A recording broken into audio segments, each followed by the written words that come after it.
Empty your pockets. Thieves are not welcome here." The hotel manager, Carol, shouted in the middle of the lobby. Dana, in her maid's uniform, was mortified. "I would never steal anything," she whispered, tears welling in her eyes. "Security! Get this woman and her children off my property, now!" Carol ordered. 2 guards approached Dana and her 3 frightened triplet sons. From the dark corner of the lobby bar, a man in a baseball cap slowly stood up, his eyes fixed on the scene with an icy intensity. "But before we see what he does, tell me where you're watching from and what time it is. Now subscribe to the channel and let's dive into the full story." Someone stole Mrs. Calloway's diamond bracelet from the presidential suite. The accusation echoed across the marble lobby of the Grand Imperial Hotel, causing heads to turn and conversations to stop. Dana Mitchell froze, her worn black work shoes rooted to the polished floor. She had just finished her shift and was heading to collect her 3 boys from the lobby where they sat doing homework. "And we know exactly who took it," Carol Winters continued, her voice sharp as she pointed directly at Dana. "I did not steal anything," Dana said, her voice steady despite her racing heart. "I found that bracelet behind the nightstand and turned it into security. Mark Davis signed for it." "Security received nothing," Carol said with a cold smile. "And the security footage shows you were alone in that room for 15 minutes. The 3 identical 10-year-old boys at the lobby table looked up from their school books.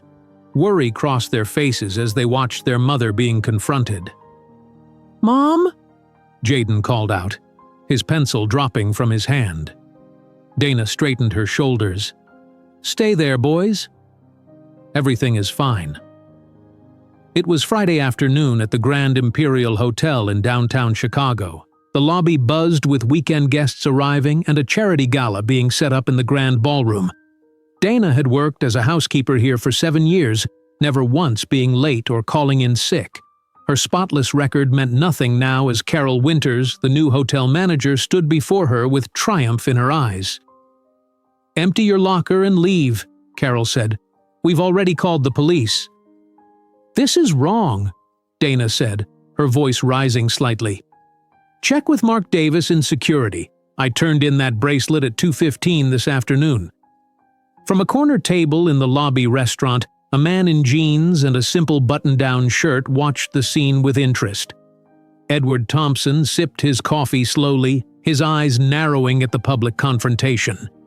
No one recognized him as the owner of the Thompson Hotel Group, which included the Grand Imperial. He had come to conduct an anonymous inspection of the property, something he did regularly at his hotels. "Mrs. Calloway's $50,000 bracelet is missing," Carol continued loudly, clearly enjoying the audience of shocked guests. "And you were the only one in that suite after she checked out." Dana felt heat rising in her cheeks.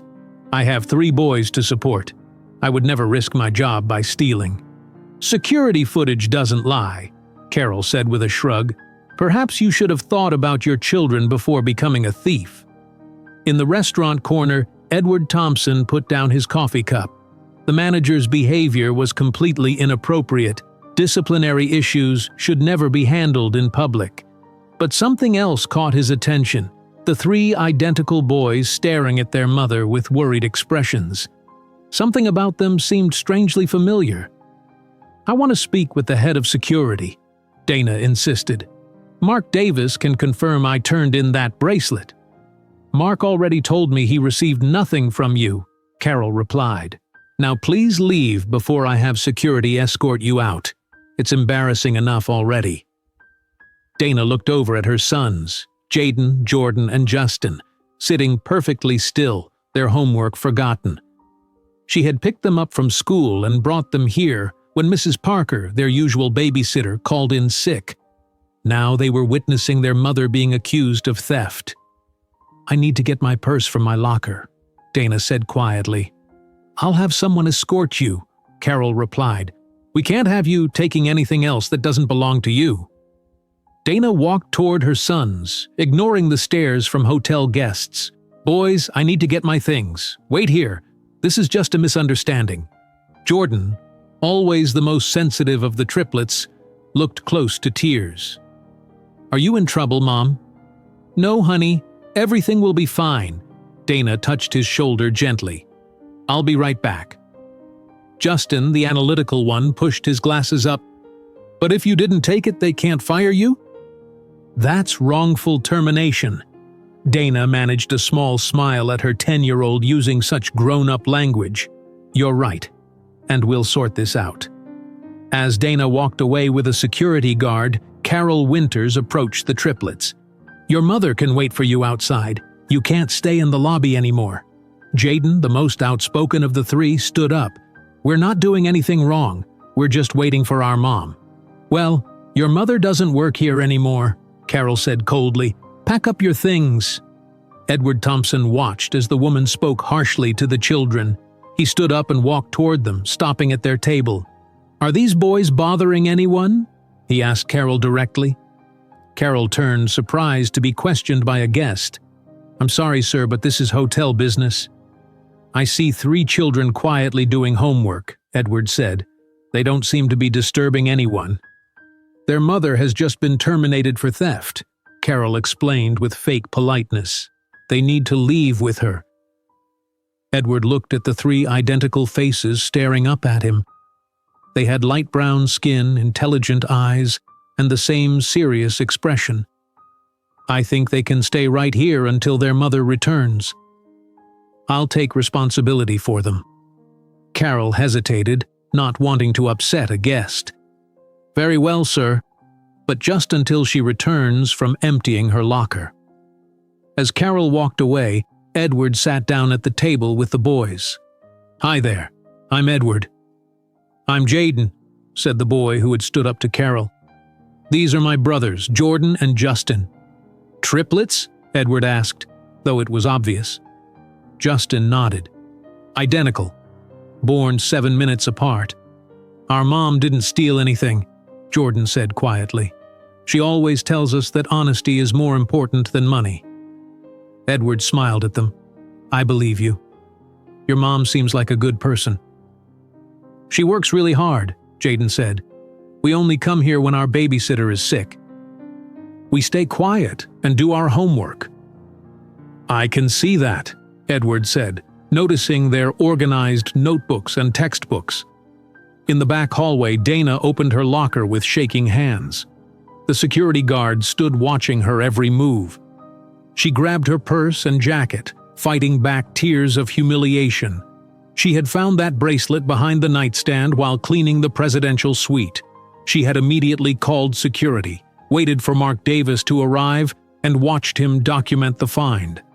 He had even thanked her for her honesty. Dana closed her locker for what might be the last time.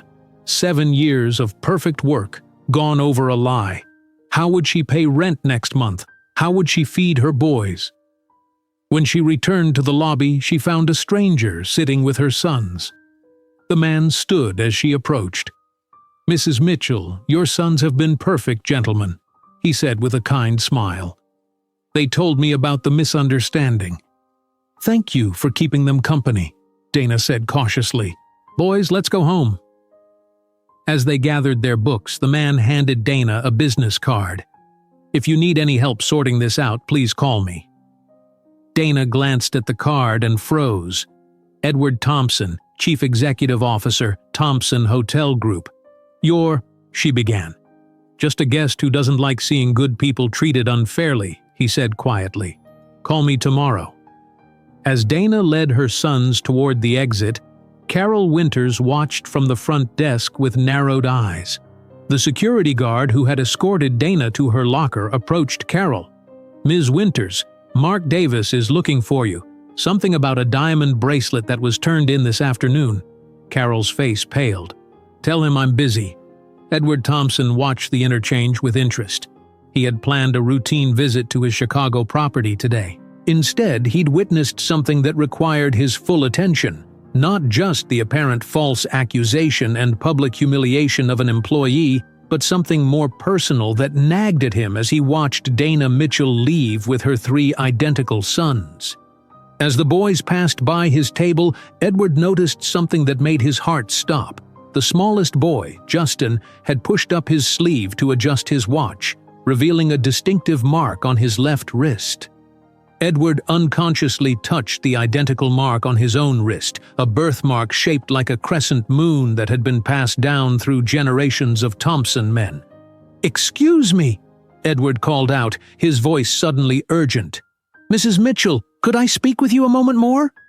Edward stared at the distinctive crescent-shaped birthmark on Justin's wrist, identical to his own. His mind raced with questions as Dana and her 3 boys paused at his table. "Is something wrong?" Dana asked, clutching her purse tightly. Edward collected himself. "I just wanted to make sure you have my contact information. This situation seems unusual." "Thank you, Mr. Thompson. We need to go now," Dana said, guiding her sons toward the exit. As they walked away, Edward couldn't take his eyes off the triplets. They were 10 years old. His mind did the math quickly. 10 years ago, he had been in San Francisco for management training at one of his family's hotels. There had been a woman he'd fallen deeply in love with before his father suddenly transferred him to Europe. "Sir, can I get you anything else?" A server interrupted his thoughts. "No," Edward said, standing abruptly, "but I need to speak with hotel management. Immediately." The next morning, Dana sat at her small kitchen table scanning job listings on her laptop. The clock on the wall showed 6:15. She had barely slept. Her apartment in the Edgewater neighborhood of Chicago was quiet except for the occasional car passing outside. The triplets were still asleep in their shared bedroom. Her phone rang again, the 5th time since last night. The caller ID showed Grand Imperial HR. She ignored it. 2 calls had come from reporters already, wanting her side of the theft story. "Mom?" Jaden appeared in the doorway, his hair sticking up in all directions. "Did you sleep?" Dana closed her laptop. "A little. You're up early, honey." Jaden sat across from her. "I heard you moving around all night." He hesitated. "Are we going to be okay?" "Yes," Dana said firmly. "I have savings for emergencies, and I'll find another job." "But you didn't steal anything," Jaden said, his voice rising. "It's not fair." "Life isn't always fair," Dana said softly, "but we'll get through this together." The bedroom door opened again, and Jordan and Justin emerged, both looking worried. "We have an idea," Justin announced. "We have $327 saved for the new game system. You can have it for rent." Dana felt tears form in her eyes. "That's very sweet. But no, that's your money you worked hard for." "We don't need games," Jordan said quietly. "We need a place to live." Dana pulled all 3 boys into a hug. "We are not going to lose our apartment. I promise." Her phone rang again. This time it was a number she didn't recognize. Something made her answer. "Mrs. Mitchell." "This is Rachel Cohen from the Thompson Hotel Group Executive Office. Mr. Thompson has requested you come to the hotel this morning for a meeting. He's reviewed the situation from yesterday and would like to speak with you personally." Dana gripped the phone tightly. "Is this about pressing charges?" "Because I didn't take anything." "No, Mrs. Mitchell. In fact, Mr. Thompson believes you've been wrongfully terminated. He would like to discuss it with you at 10 o'clock if possible." Dana looked at her sons, who were watching her with anxious expressions. "I'll be there," she said. At the Grand Imperial Hotel, Edward Thompson stood in the security office, his expression stern as he watched footage from yesterday. The timestamp showed 2:15 in the afternoon. The video clearly showed Dana finding something behind a nightstand, calling security, and waiting until a man entered the room. She handed him a small object, and he had her sign a form. "That's Mark Davis, head of security," explained the nervous hotel manager standing beside Edward. It wasn't Carol Winters, but her assistant manager, Peter Williams. "Where is Mr. Davis now?" Edward asked. "I called him in when you requested. He's waiting outside." "Bring him in," Edward ordered. Mark Davis entered, immediately recognizing Edward. "Mr. Thompson, sir, I didn't know you were visiting the property." "That was the point, Mr. Davis. Now explain to me why a housekeeper was publicly fired for stealing a bracelet that this footage clearly shows she turned into you."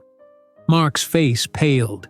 "Sir, Miss Winters instructed me to temporarily misplace the item." Edward's voice was dangerously calm.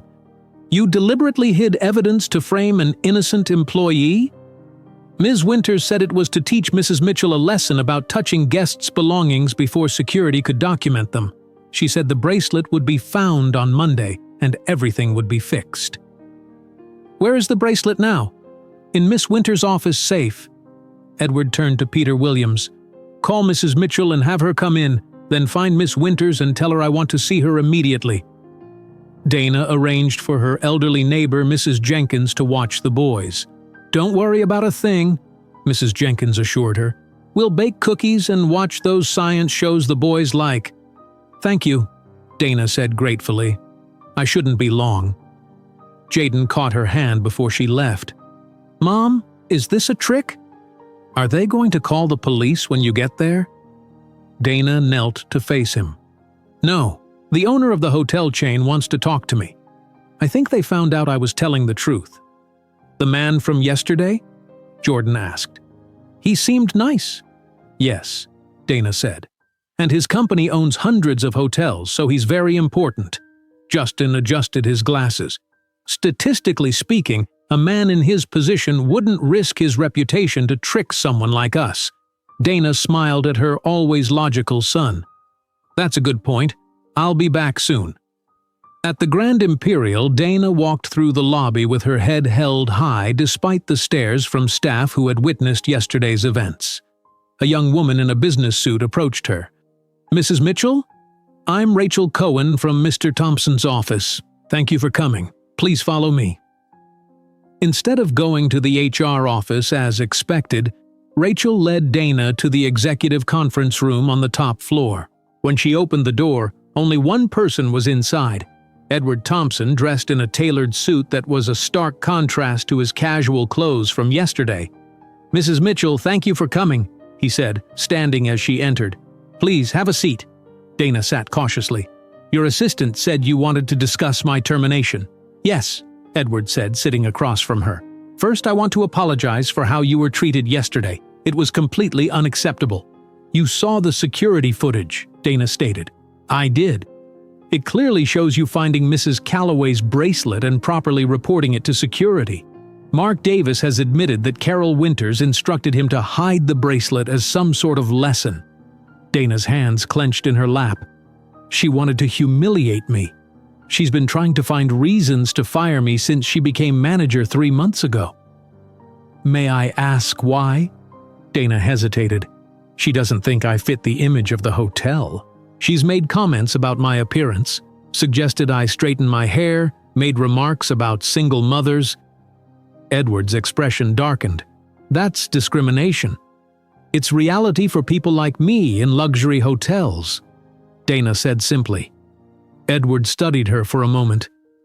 "You know, I can't shake the feeling we've met before.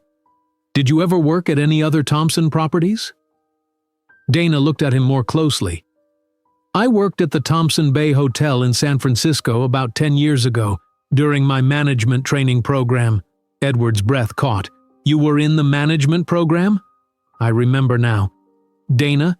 You went by Dana Lewis then?"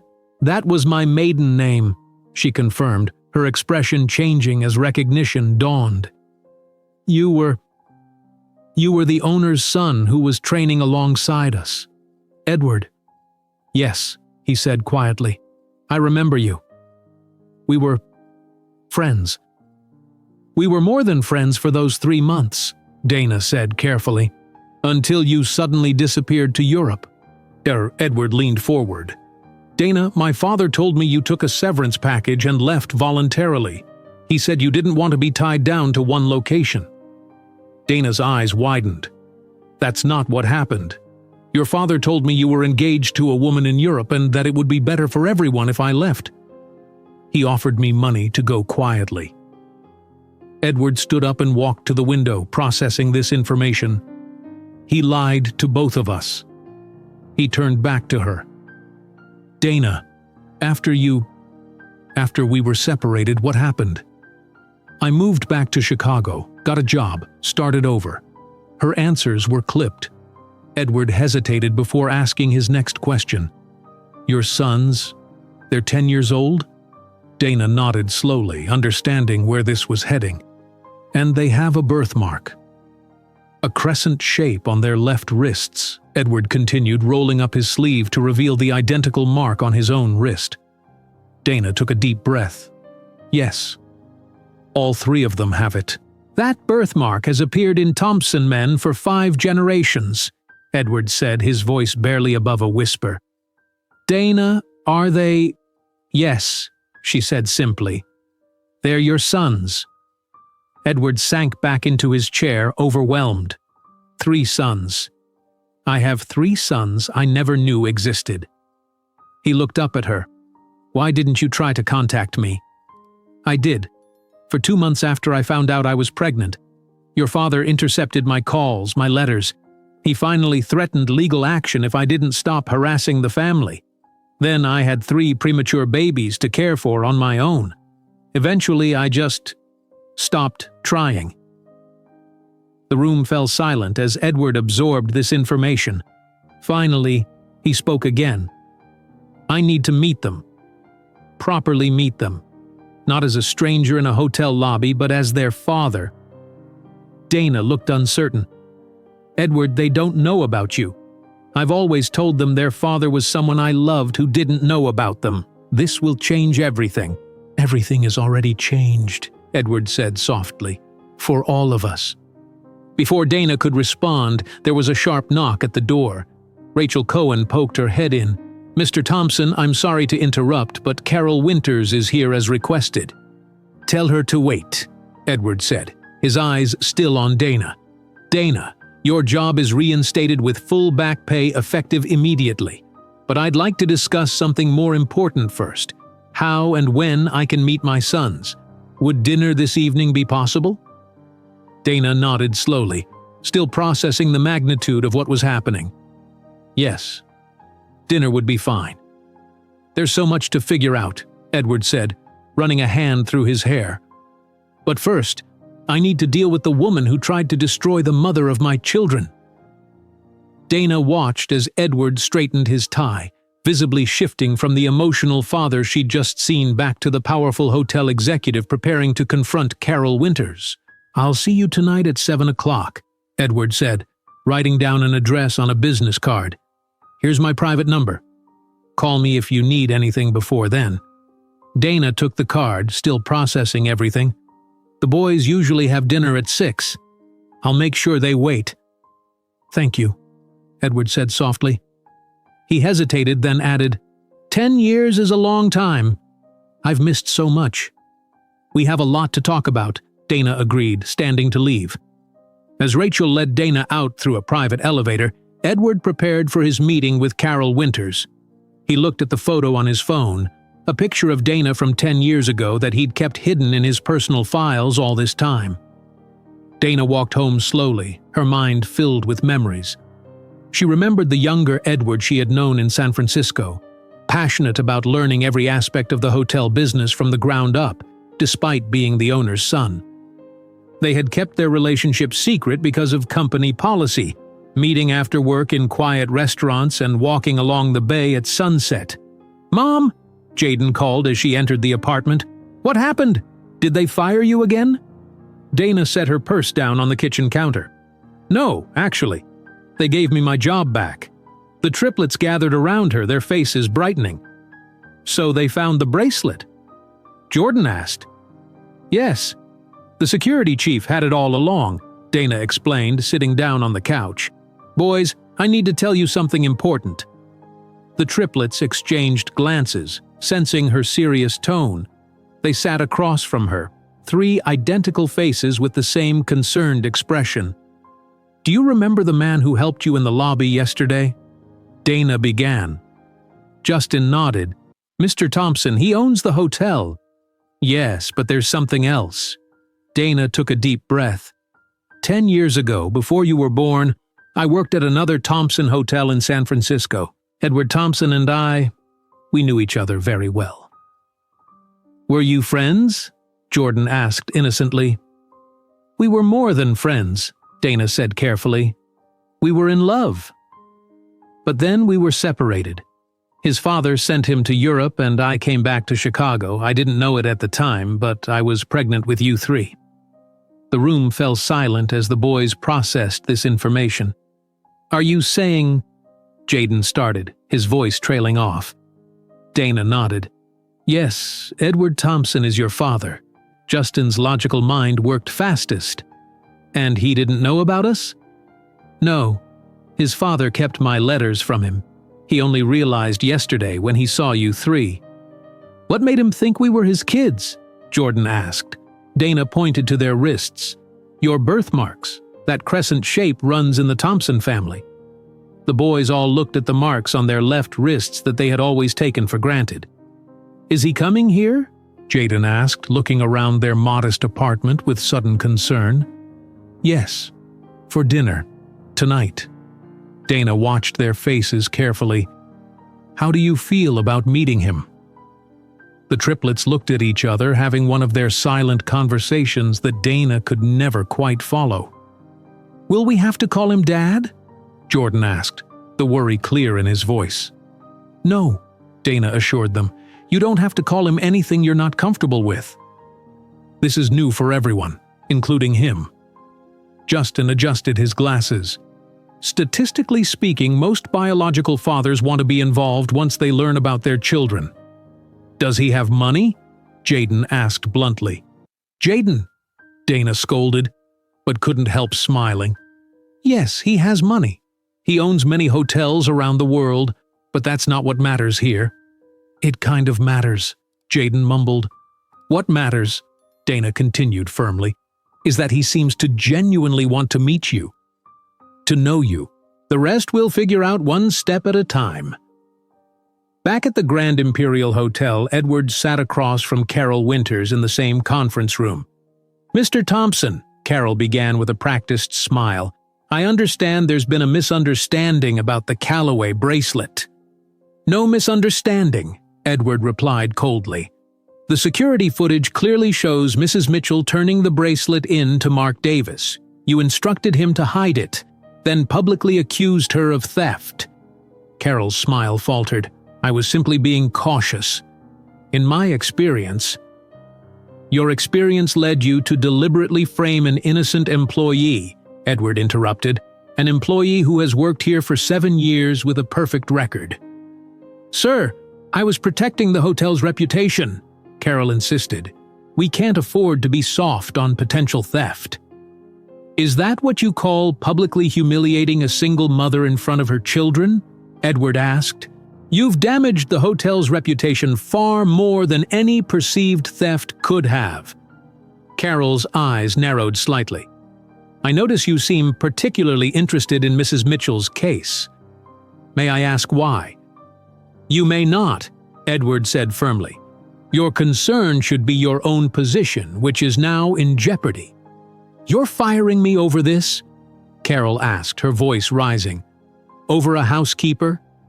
I'm suspending you pending investigation into this incident and any others like it. I've received reports that Mrs. Mitchell isn't the only employee you've singled out for unfair treatment." Carol's face hardened. "You're making a mistake. That woman is manipulating you." "That will be all, Ms. Winters," Edward said, standing. "Security will escort you out. You're not to return to the property until our investigation is complete." As Carol was led away, Edward called his assistant. "Rachel, I need you to arrange a car to pick me up at 6:30 and find me a toy store, a good one." "Yes, sir." At 6:25, Dana looked around her apartment one last time. She had cleaned everything twice, prepared a simple meal of roasted chicken and vegetables, and changed her outfit 3 times before settling on a modest blue dress. The triplets had also changed into their best clothes, though their nervousness showed in different ways. Jaden kept pacing. Jordan sat quietly reading the same page over and over, and Justin repeatedly checked the clock. "He's going to be 5 minutes early if he follows standard business protocol," Justin announced. As if on cue, there was a knock at the door at exactly 6:25. Dana took a deep breath and opened the door. Edward stood there in dark jeans and a light blue button-down shirt, his arms full of wrapped packages. "Hi," he said simply, suddenly looking as nervous as she felt. "Come in," Dana said, stepping aside. Edward entered the apartment and saw the 3 boys standing in a row, watching him intently. "Hello again," Edward said, trying to keep his voice steady. "I'm Edward. It's nice to officially meet you." "I'm Jaden," said the first boy. "I'm the oldest by 7 minutes." "I'm Jordan," said the second. "I'm in the middle." "I'm Justin," said the third, adjusting his glasses. "I'm the youngest." Edward looked at them in wonder. They were perfect combinations of himself and Dana, her warm brown skin and curly black hair, his green-brown eyes and strong jawline. "I brought you something," Edward said, setting the packages on the coffee table. "I wasn't sure what you liked, so—" The boys looked at Dana, who nodded her permission. They approached the packages cautiously. "This one has my name on it," Jaden said, picking up a box. Each boy found their personalized gift and opened it carefully. Jaden received a complex building set, Jordan a collection of books, and Justin a beginner's science kit. "How did you know what we like?" Jordan asked in surprise, looking through his new books. "I guessed," Edward admitted. "I have a lot to learn about you." During dinner, Edward asked the boys questions about school, their interests, and their friends. The triplets gradually relaxed, especially when Edward showed genuine interest in their answers. As Dana served dessert, Edward rolled up his sleeve to reach for the water pitcher. Jordan noticed the crescent birthmark on Edward's wrist first. "You really do have the same mark," he said quietly. Edward nodded. "All Thompson men have it. My father had it, I have it, and you 3 have it." "Our grandfather had it too?" Justin asked. "Yes," Edward said, his expression clouding slightly. "Though I'm sorry you never got to meet him." "Why did he keep us a secret?" Jaden asked bluntly. "Why didn't he want you to know about us?" Dana tensed, but Edward answered honestly. "My father believed that everything he did was to protect our family and business. He made many mistakes, including keeping us apart. I only returned to America 6 months ago after he died." "Are you going to stay now?" Jordan asked, his voice small. Edward looked at Dana, then back at the boys. "Yes, I'm not going anywhere. How much I'm in your lives will depend on what your mother thinks is best and what you're comfortable with. But I would very much like to be your father, if you'll give me a chance." After dessert, Edward helped Dana clear the table while the boys examined their gifts more closely in the living room. "They're amazing, Dana," Edward said softly. "You've done an incredible job raising them." "It hasn't been easy," Dana admitted. "But they're good boys." "I want to help," Edward said. "Not just financially, but really be part of their lives. Our lives, if possible." Before Dana could respond, they heard a noise from the living room. Justin had rolled up his sleeve and was comparing his birthmark directly with Edward's. "The pattern is identical," Justin announced. "The probability of this occurring randomly is extremely low. We are definitely biologically related." Edward couldn't help smiling. "That's correct." "Does this mean we're rich now?" Jaden asked. "Jaden," Dana scolded. "It's okay," Edward said. "It's a fair question." He looked at the 3 boys seriously. "I am wealthy, yes, and as my sons you will have certain advantages, but money isn't what makes a family." As the evening came to an end, Edward stood at the door preparing to leave. "Can I see you all again tomorrow?"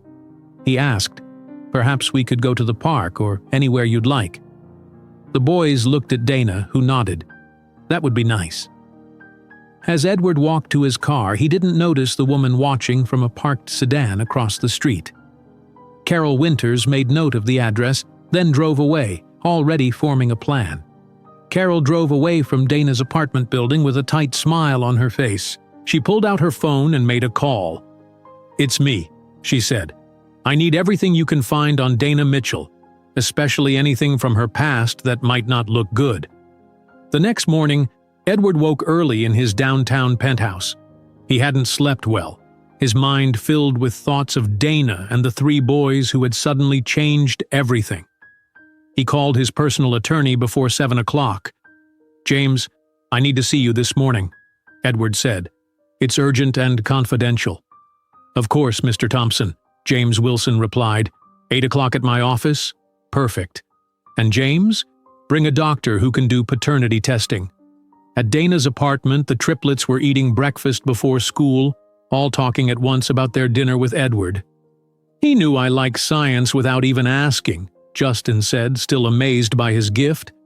"The books he got me are really good," Jordan added, "and they're brand new. Not from the library." Jaden, always the most practical, asked, "Is he going to give us money for college?" Dana set down her coffee mug. "Boys, we need to talk about this seriously. Edward finding out about you is a big change for everyone." "Is he really rich?" Jaden pressed. "Yes," Dana answered honestly. "The Thompson Hotel Group owns hotels all around the world. But that shouldn't be why you want to know him." "Will we live in a mansion now?" Jaden continued. "No," Dana said firmly. "We're staying in our home." Nothing is changing right away. Jordan, always the most sensitive, looked worried. "Will we have to go live with him sometimes? Like weekends or summers?" "Only if you want to," Dana assured him. "Edward and I will figure out what's best for everyone. But no one will force you to do anything you're not comfortable with." Justin adjusted his glasses. "According to my research, children with involved fathers show better outcomes in education, social skills, and emotional development." Dana smiled. "That's true. But there's more to being a father than just showing up once." "He seems nice," Jordan said quietly, "and he has the same weird eyes as us, kind of green but also brown." "Those are Thompson eyes," Dana confirmed. "You get them from his side of the family." Jaden looked thoughtful. "Do you think he really wants to be our dad? Or does he just feel like he has to?" Dana paused, considering how to answer. "I think meeting you 3 was a shock for him, but the way he looked at you, I believe he genuinely wants to be your father." At 8 o'clock, Edward sat in James Wilson's downtown Chicago office, explaining the situation. "So, these boys are 10 years old and you had no idea they existed until yesterday?" James asked, looking concerned. "My father made sure of it," Edward said bitterly. "He told Dana I was engaged to someone else and paid her to disappear. Meanwhile, he told me she took money to leave because she didn't want to be tied down." "And you're certain they're yours?" "They have the Thompson birthmark. All 3 of them. Same place, same shape. And they look like me, James. Anyone would see it." James made notes on a legal pad. "Still, we should confirm paternity legally. The doctor is waiting in the next room. We'll need DNA samples from you and the boys." Edward nodded. "I'll ask Dana about getting samples from the boys. I want to do this properly." "And what are your intentions, Edward? If these children are confirmed to be yours, what do you want?" Edward leaned forward. "I want to be their father. I want legal rights. I want to support them financially and emotionally. I've missed 10 years already. I don't want to miss any more." James looked concerned. "Have you considered how this will affect the company? 3 previously unknown heirs to the Thompson fortune suddenly appearing will cause a media storm." Edward hadn't thought that far ahead. "The company is private. We don't have shareholders to answer to. But you do have a public image that affects hotel bookings, staff morale, and your reputation in the industry," James pointed out. "I'm not saying don't acknowledge them. I'm saying we need a strategy." Edward rubbed his temples. "I don't want the boys to become targets for media attention. They've had a normal life until now." "Let me work on some options," James said. "In the meantime, let's start with the paternity test." At the Grand Imperial Hotel, Carol Winters sat in her apartment, making phone calls. Though suspended, she still had contacts among the staff. "Lisa, it's Carol. I need a favor. Can you get me copies of Dana Mitchell's employment records? I'm trying to help with her case." After hanging up, Carol smiled to herself. She knew Dana's personnel file contained nothing negative. The woman had a perfect record. But there might be other areas to explore. "Mark, it's me," she said into her phone. "I need to know if Dana Mitchell ever had any incidents with guests. Anything at all." Mark Davis sounded uncomfortable. "Carol, I shouldn't be talking to you during your suspension." "This is to help my defense," Carol lied smoothly. "If there's a pattern of behavior, it could explain why I was concerned about the bracelet." Mark sighed. "There's nothing, Carol. She's been a model employee for 7 years." Carol hung up, frustrated. She needed something, anything, to use against Dana. Then she had an idea. "Time to look beyond the hotel," she murmured, opening her laptop. Dana arrived at work for the first time since the incident. Rachel Cohen, Edward's assistant, met her in the lobby. "Mrs. Mitchell, Mr. Thompson asked me to help with your transition back," Rachel said warmly. "The staff has been informed that you've been fully cleared and reinstated with an apology." As Dana walked through the employee hallways, she noticed mixed reactions. Some colleagues smiled and welcomed her back. Others whispered behind their hands. Rosa, another housekeeper and Dana's friend, hurried over to her in the break room. "Dana! I'm so glad you're back," Rosa said, hugging her. "Is it true what people are saying? About you and Mr. Thompson?" Dana tensed. "What are they saying?" "That he took special interest in your case, that you knew each other before." "We worked at the same hotel in San Francisco years ago," Dana said carefully. "That's all I want to say about it right now." As Dana started her shift, she found a business card slipped under the supply closet door.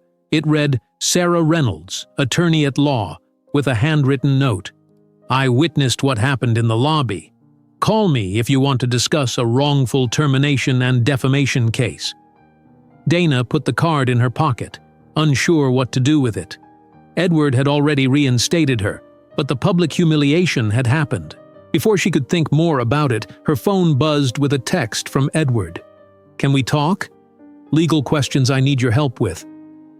After school, the triplets found themselves the center of attention. "Is it true your mom got fired for stealing?" a classmate asked Jaden at recess. "No," Jaden said firmly. "It was a mistake and she got her job back." In the library, Jordan overheard 2 teachers talking. "That's one of the Mitchell triplets," the first teacher whispered. "Their mom works at that fancy hotel downtown that had the theft problem." "Poor kids," the second teacher replied. "Single mom, probably struggling to make ends meet." Jordan sank lower in his chair, pretending not to hear. Meanwhile, Justin was using a school computer to search for information about Edward Thompson. His eyes widened as he read about the Thompson Hotel Group's value and Edward's estimated wealth. "Billions," Justin whispered to himself. "Our father has billions of dollars." That evening, Dana met Edward at a quiet cafe near her apartment. "I spoke with my attorney today," Edward said after they ordered coffee. "He recommends a paternity test to legally establish that the boys are mine." Dana nodded. "That makes sense. How does it work?" "It's just a cheek swab, quick and painless." James also mentioned something else, the media. "Once this becomes known, there will be interest in the story." Dana hadn't considered this. "The boys have had a normal life. I don't want them hounded by reporters."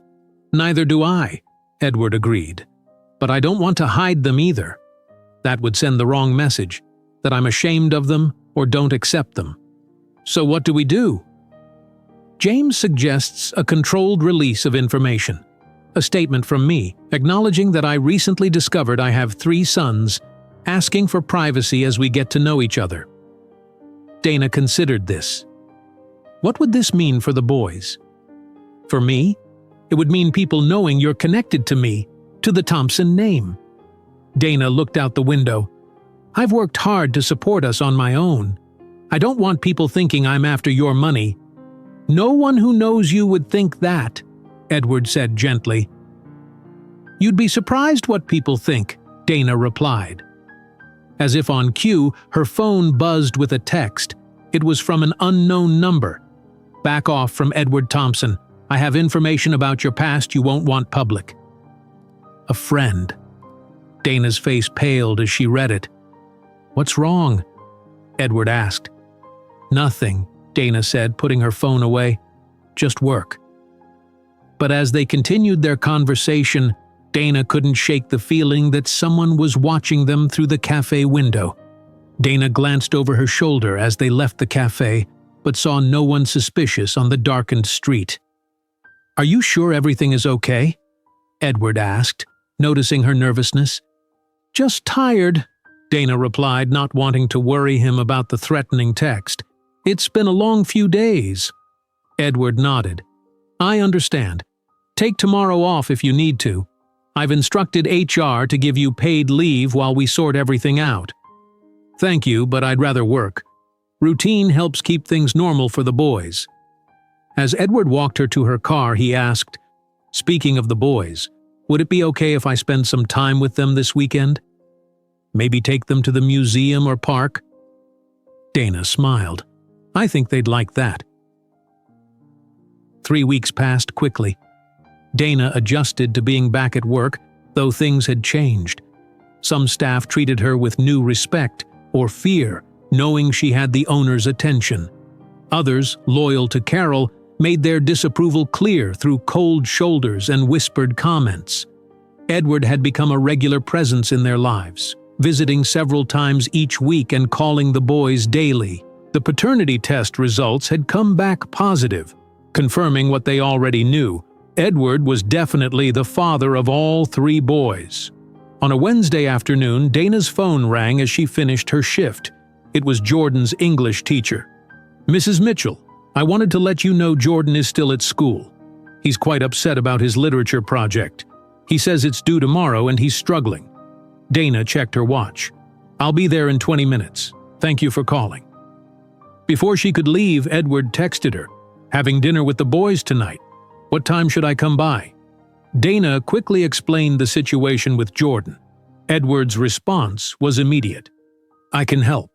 I studied literature in college. Want me to pick him up?" Dana hesitated, then replied, "That would be great. School address is 342 Maple Street. He's in room 112. Jordan sat alone in the classroom, surrounded by books and crumpled papers, looking miserable. When a knock came at the door, he expected to see his mother. Instead, Edward Thompson walked in.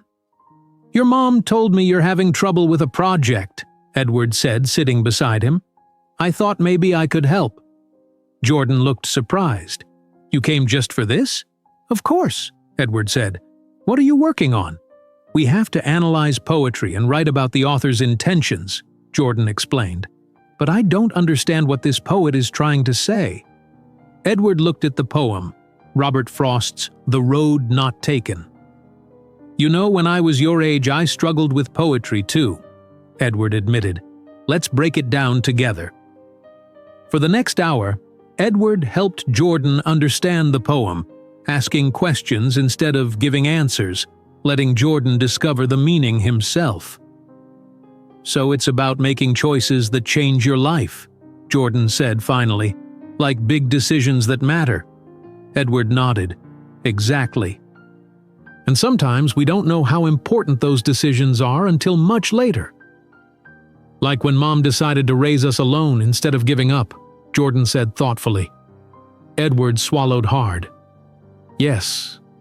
Or like when I'm getting a second chance to be your father now." Jordan looked at Edward with new interest. "Did you make a lot of important decisions for your hotels?"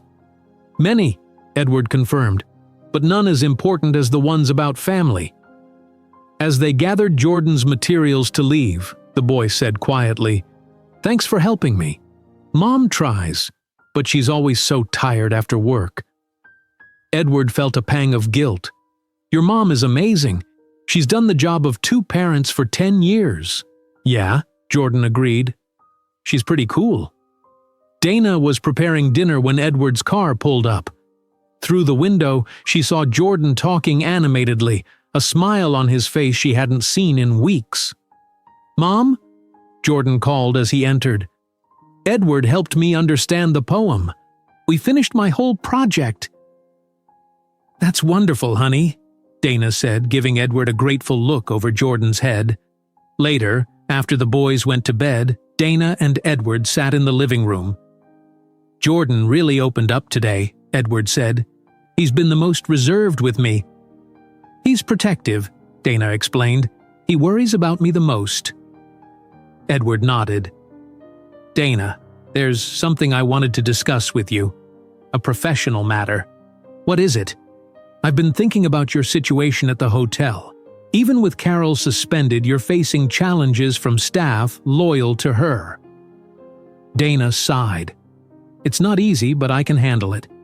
"I know you can," Edward said, "but I have another option to offer you. The Thompson Hotel Group needs a director of employee relations at our corporate headquarters, someone who understands what it's like to work at every level of our hotels." Dana looked surprised. "Are you offering me a corporate job?" "Yes. You'd oversee employee policies, handle discrimination complaints, create training programs. Your experience would be invaluable." "Edward," Dana said carefully, "this seems like a position you're creating just for me." "The position has been needed for years," Edward said. "My father never prioritized employee welfare. I'm changing that." Dana stood up and paced the small living room. "If I took this job, everyone would think it's because of our personal connection." "Some might," Edward agreed. "Does that matter if the work is important and you're qualified?" "It matters to me," Dana said firmly. "I've earned everything I've achieved through hard work." "I understand," Edward said. "Just think about it. The offer stands." The next morning at the Grand Imperial, Dana was restocking supplies in the employee break room when Carol Winters walked in. Dana straightened in surprise. "You're not supposed to be here during your suspension." Carol shut the door behind her. "I came to give you some friendly advice. Back off from Edward Thompson." "Excuse me?" "Don't play innocent," Carol said, stepping closer. "Everyone knows you've got him wrapped around your finger, crying about discrimination, playing the poor single mother." Dana tried to move past her. "I need to get back to work." Carol blocked her path. "You think you're special because you spread your legs for the boss's son 10 years ago? Girls like you are a dime a dozen." What Carol didn't notice was Rosa, another housekeeper, sitting quietly in the corner of the break room recording the conversation on her phone. "I've done nothing wrong," Dana said calmly. "And you should leave before security finds you here." Carol laughed bitterly. "Security works for me, honey, just like you do." "Actually, I work for the hotel," Dana corrected. "And right now, you don't." Carol's face twisted with anger. "Listen to me, you uppity." She launched into a tirade of racist insults and threats, unaware that every word was being captured on Rosa's phone. "You can clean toilets and make beds, but you will never belong in management," Carol finished. "Know your place." Dana stood her ground. "My place is wherever my hard work takes me. Now please leave before this gets worse for you." Carol stormed out, slamming the door behind her. Rosa immediately came forward. "Dana, I got it all," she said, holding up her phone. "Every nasty word." Dana stared at the phone. "Why did you record that?" "Because she's been doing this to people like us for months," Rosa explained. "My cousin in housekeeping at the Thompson Lake Shore quit because of her." "Sarah Reynolds, that lawyer who's been asking questions? She told me to collect evidence." Dana hesitated. "I don't want to make things worse." "Things are already bad," Rosa insisted. "And not just for you. Carol has targeted every non-white employee in a management training program. This isn't personal. It's a pattern." Edward was in a meeting at corporate headquarters when his phone buzzed with a message from Rosa, whom he'd never met. It contained a video file and the message, "Mr. Thompson, you need to see this. It's about Miss Winters and Dana Mitchell." He excused himself and stepped out to watch the video. His face darkened as he heard Carol's racist tirade against Dana. He immediately called security at the Grand Imperial. "This is Edward Thompson. Carol Winters is on property despite her suspension. Find her and escort her out immediately." Next, he called James Wilson. "James, I need you to review the termination process for Carol Winters. I want her removed from the company permanently." Finally, he called Dana. "Are you okay?" "I just saw the video." "I'm fine," Dana assured him, though her voice shook slightly. "How did you get that?" "Rosa sent it to me." "Dana, this changes everything. Carol's behavior is worse than we thought. It's not just about you. It's systematic discrimination." "I know," Dana said quietly. "Sarah Reynolds has been collecting evidence from other employees. The attorney who left her card for you, she's building a case against the hotel?" "Against Carol specifically," Dana clarified, "and maybe against hotel practices that allowed her behavior." Edward was silent for a moment. "Dana, I think you need to take that corporate position, not as a favor but because we desperately need someone like you to fix this broken system." Dana thought about Rosa, about the other employees who had suffered under Carol's management. "Let me think about it," she said finally. That evening, the triplets gathered around the dinner table, excitedly discussing their day with Edward, who had joined them again. "Dad helped me with my science homework," Justin said, the word "dad" slipping out naturally for the first time. Everyone at the table froze. Justin looked embarrassed. "I mean, Edward." Edward cleared his throat, clearly emotional. "You can call me Dad if you want to, Justin. All of you can, when you're ready." Before anyone could respond, Dana's phone rang. It was Rachel Cohen, Edward's assistant. "Mrs. Mitchell, I'm sorry to bother you at home, but there's an emergency. Someone leaked a story to the Chicago Tribune about Mr. Thompson discovering his secret family after the bracelet incident. They're running it tomorrow morning." Dana looked at Edward in alarm as Rachel continued, "They know about the triplets, your history with Mr. Thompson, everything. We need to prepare a response immediately." Edward took the phone. "Rachel, call an emergency meeting with PR. I'll be there in 30 minutes. He hung up and looked at Dana and the boys with determination. "It's time to tell our story our way," he said, "before someone else tells it for us." The Mitchell family home erupted into activity. The boys looked confused as Edward rushed to make phone calls while Dana paced the living room. "What's happening, Mom?" Jaden asked. Dana sat down with her sons. "The newspaper found out about us, about Edward being your father. They're going to print the story tomorrow." "So everyone will know?" Jordan looked worried. "Yes," Dana confirmed, "and we need to decide how to handle this as a family." Edward joined them after finishing his calls. "I have my public relations team assembling at my office. Dana, I think you and the boys should come with me. We need to make decisions together." "Will reporters come here?" Justin asked, suddenly understanding the situation. Edward nodded. "Probably by morning, maybe sooner." Dana looked around their modest apartment, their safe, private home. "Boys, pack overnight bags, just for a day or two."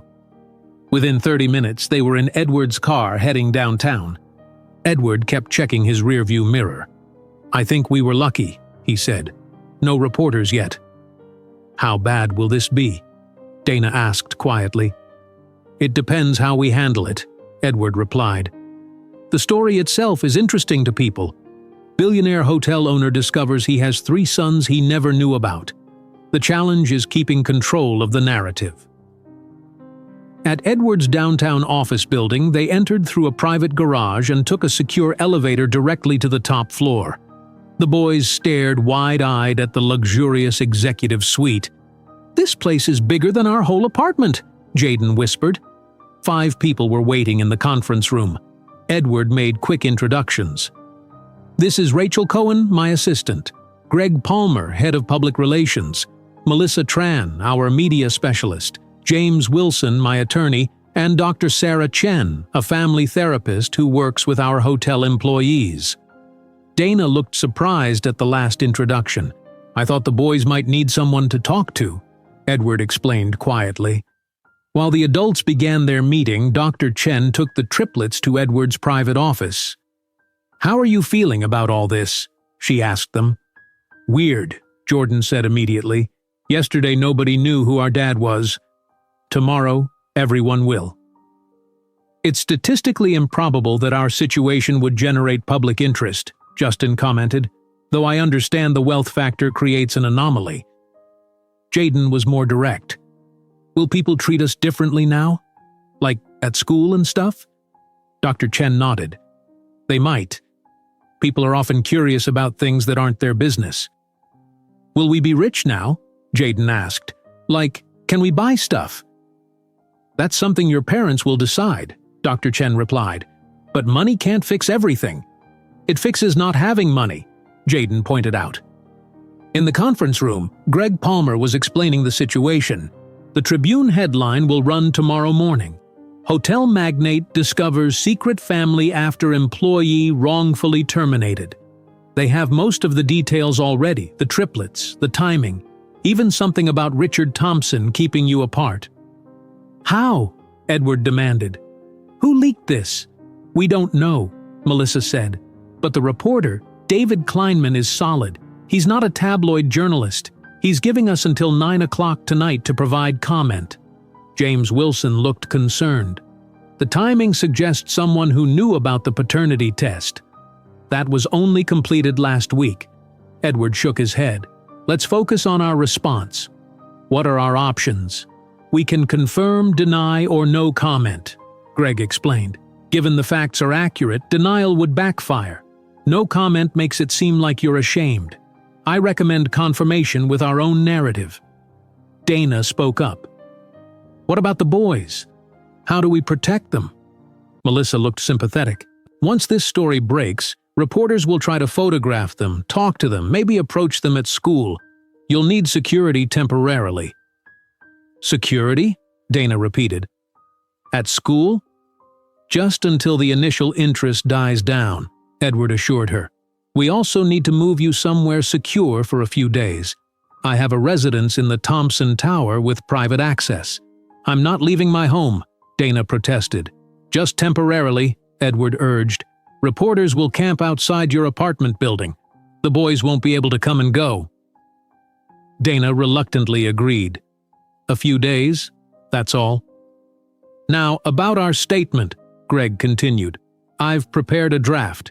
He handed copies to Edward and Dana. It read, "Edward Thompson confirms he recently discovered he is the father of triplet sons born to Dana Mitchell, a former colleague from San Francisco. The boys were born after Mr. Thompson was transferred to Europe by his late father, who deliberately kept the existence of the children from him. Mr. Thompson is overjoyed to discover his sons and is committed to building a relationship with them. He asks for privacy during this family transition." "It's short but addresses the key points," Greg explained. "We're controlling the narrative by confirming the facts, but emphasizing the family aspect." "I like it," Edward said, turning to Dana. "What do you think?" "It's fine," Dana said, still processing everything. "What happens after this statement goes out?" "I recommend a press conference tomorrow," Melissa suggested. "Brief, controlled, on our terms. Let Edward address the situation directly, then no more comments." Edward nodded. "Dana, will you join me for the press conference?" "No," Dana said firmly. "I won't put myself or the boys on display." "That's perfectly reasonable," Melissa agreed. "Edward can speak for the family." The next morning, the Chicago Tribune headline was exactly as predicted. By 6 o'clock, reporters had gathered outside Dana's apartment building and the Grand Imperial Hotel. Edward's security team had moved Dana and the triplets to his secure residence the night before. Edward prepared for the press conference scheduled for 10 o'clock. James Wilson entered his office looking concerned. "We have another problem," James said. "Carol Winters gave an interview to Channel 5 News this morning." Edward turned on the television to see Carol sitting in a studio, looking professional and sympathetic. "I was only doing my job protecting the hotel's interests," Carol was saying. "Now I'm being made a scapegoat because Mrs. Mitchell has a personal relationship with the owner." The interviewer leaned forward.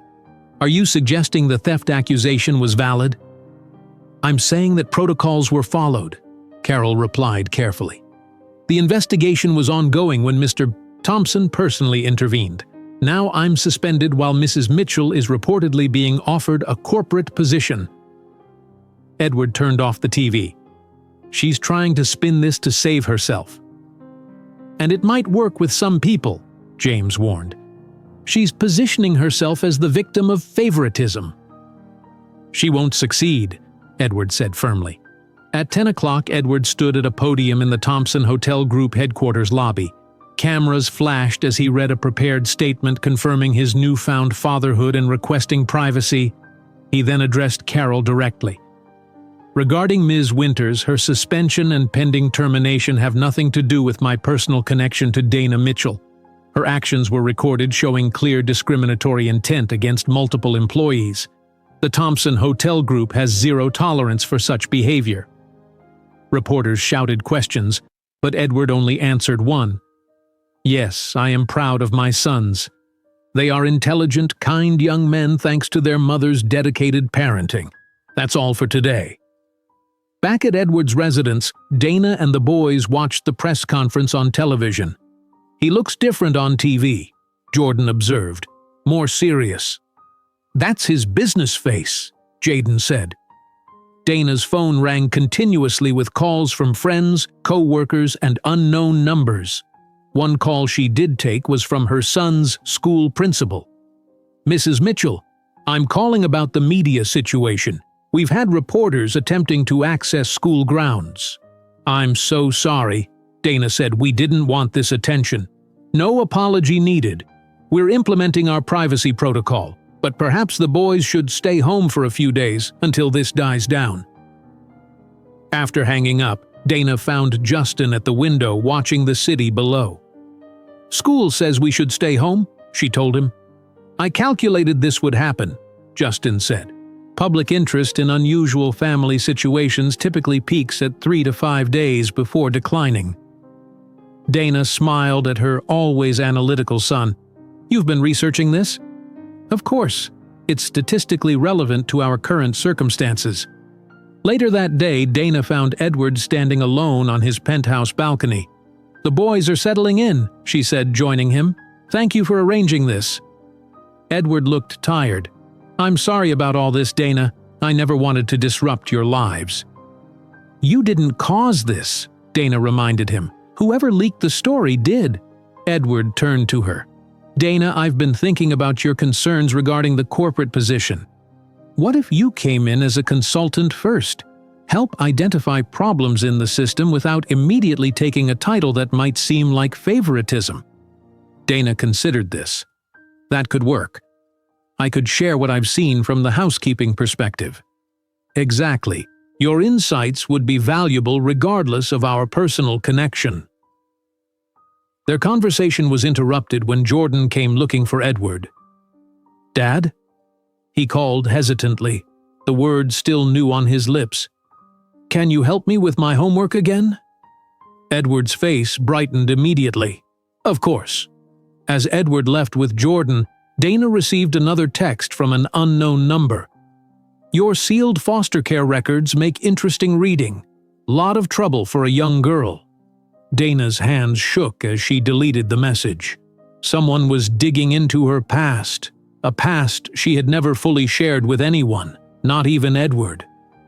Meanwhile, across town, Carol Winters sat with her attorney reviewing legal documents. This subpoena will force disclosure of Dana Mitchell's entire background, the attorney explained, including sealed juvenile records. Perfect, Carol smiled. Let's see how St. Dana looks when people learn who she really is. Carol smiled as her attorney filed the court papers. She didn't notice the woman watching her from across the courthouse hallway. Sarah Reynolds, the attorney who had left her card for Dana, immediately called Dana when she saw what Carol was doing. Dana, it's Sarah Reynolds. Carol Winters just filed a motion to unseal your juvenile records as part of her wrongful termination defense. We need to talk, immediately. Dana felt sick as she hung up the phone. She was alone in Edward's guest bedroom where she'd retreated after receiving the threatening text. The boys were with Edward in the living room, happily exploring their temporary home. "This can't be happening," Dana whispered to herself. The next morning, Dana met Sarah at a small cafe far from the Thompson properties. "How can she access sealed records?"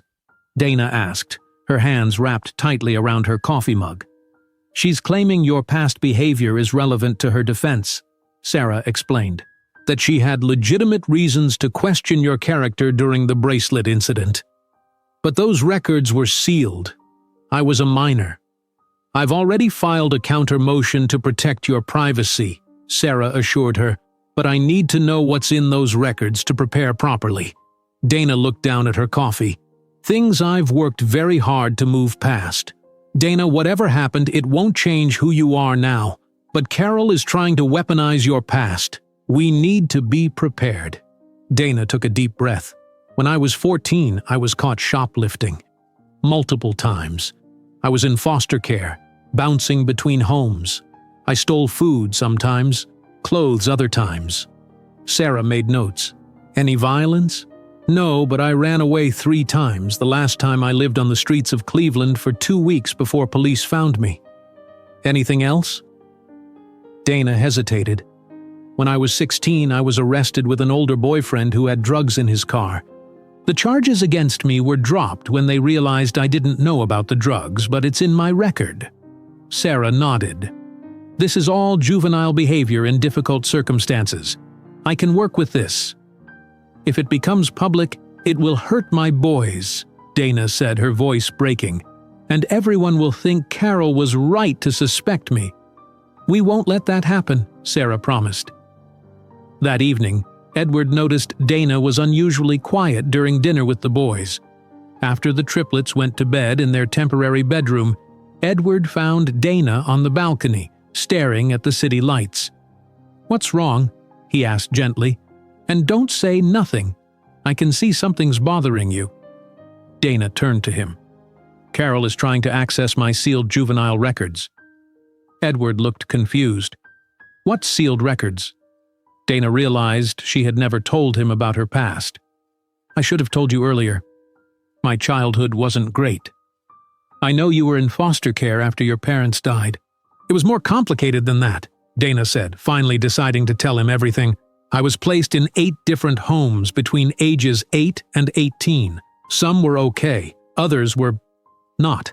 I acted out, got in trouble."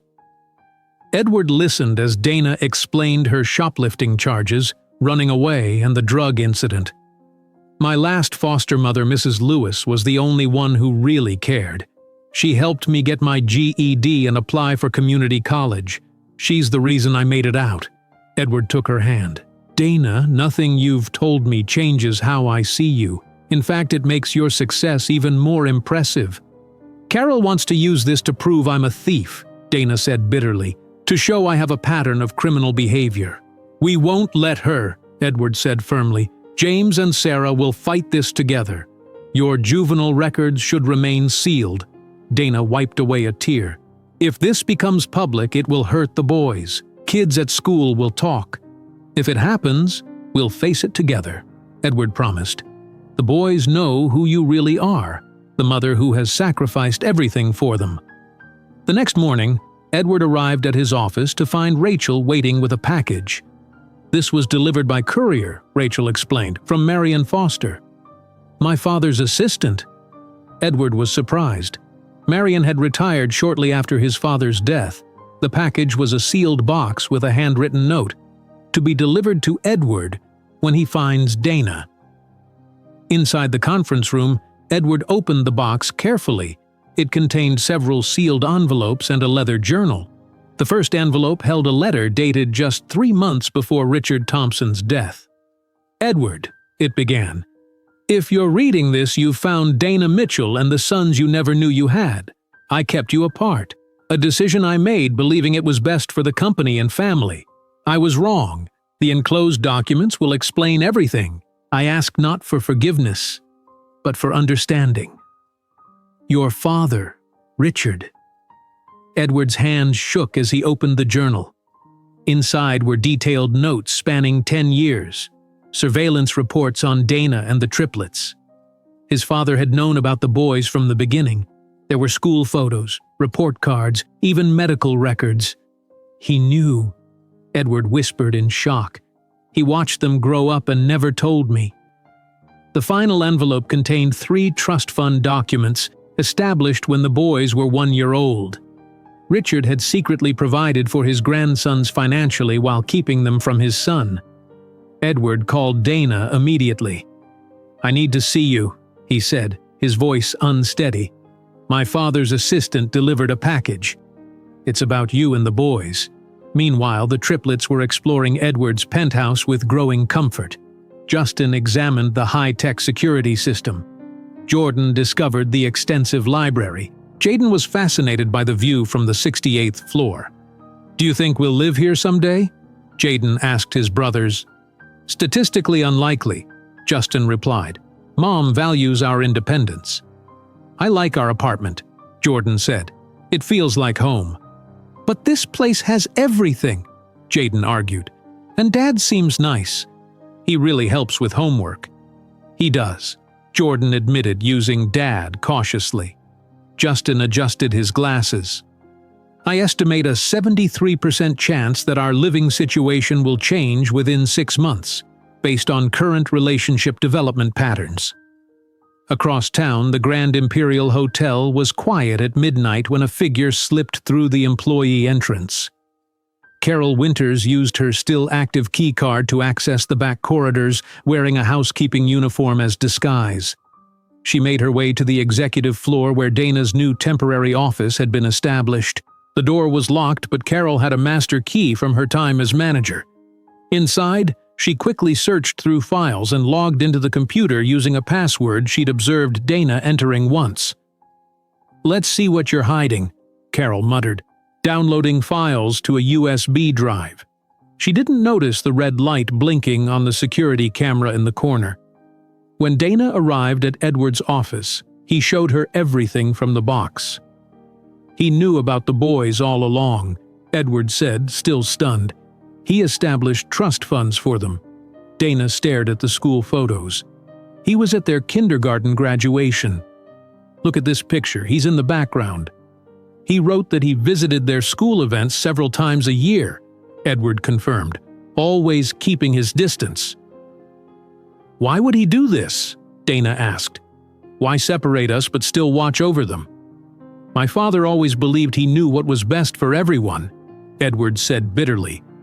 "He probably thought I wasn't ready to be a father. So he made the decision for all of us," Dana said. 10 years of decisions." Edward handed her the trust fund documents. "Each boy has a fund worth $2 million for education and future needs. The money becomes available for college, then fully accessible at age 25. Dana sat down hard. $2 million each? "My father was many things, but he took care of family, in his own controlling way." Dana looked troubled. "This changes things, Edward. The boys won't need my savings for college now." "Is that a bad thing?" "It's just, I've worked so hard to provide for them. To know your father was watching us struggle when he could have helped sooner." "I understand," Edward said quietly. "This doesn't diminish what you've done. You raised them. You were there every day. Money can't replace that." When Dana returned to the penthouse, she found Jordan awake, reading in bed. "Mom? Are you crying?" he asked, immediately concerned. "Just thinking about some things from the past," Dana admitted, sitting beside him.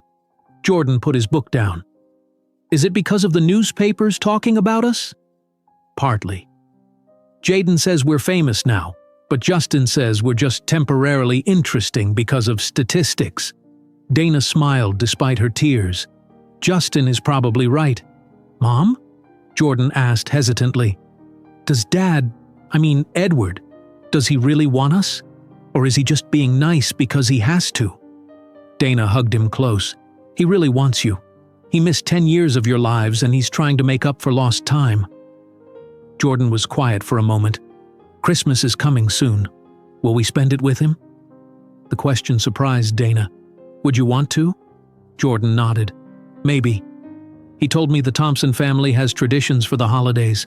with a big tree and special ornaments that tell family stories. That sounds nice, Dana said. Could we do some of those traditions, even if we don't live with him? Dana kissed the top of his head. I think that would make him very happy. As Jordan fell asleep, Dana's phone buzzed with a message from Edward. Security caught Carol breaking into your office tonight. We have it all on video. Call me. She stepped out to call him, unaware that at that very moment Carol was meeting with a contact who had just handed her a thumb drive.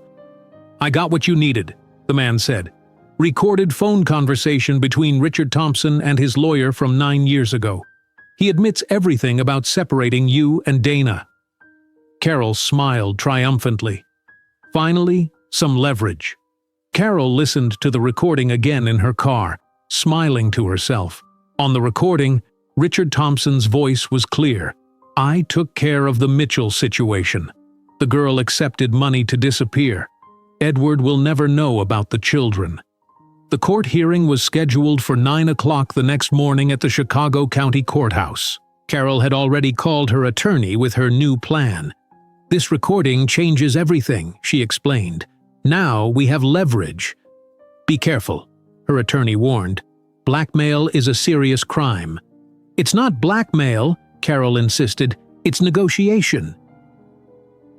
Dana woke up early on the morning of the court hearing. She had barely slept, worried about what Carol might reveal about her past. The boys were still asleep in the guest bedroom of Edward's penthouse where they had been staying for the past 5 days. Her phone rang at 6:30. It was Edward. Carol's attorney just called mine, Edward said, his voice tense. She's requesting a private meeting before the hearing. She claims to have evidence that will change everything unless we meet her demands. What demands? Dana asked. She didn't specify. Just that she wants to meet at 8 o'clock in the courthouse conference room.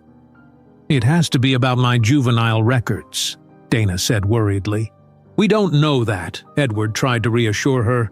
James thinks it's a bluff. Sarah agrees. After hanging up, Dana went to check on the boys. All 3 were awake, sitting on their beds in pajamas, talking quietly. Good morning, Dana said, trying to sound normal. Ready for breakfast? Are you going to court today? Justin asked directly. Dana nodded. Yes, there's a hearing about Miss Winters. Can we come? Jaden asked eagerly. No, Dana said firmly. It's not appropriate for children. We're not children, Jaden protested. We're 10.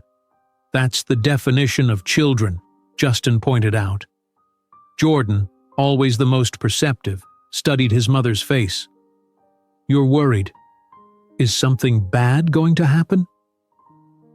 Dana sat down on the edge of the bed. I don't know. Ms. Winters might try to say bad things about me. Like what? Jordan asked.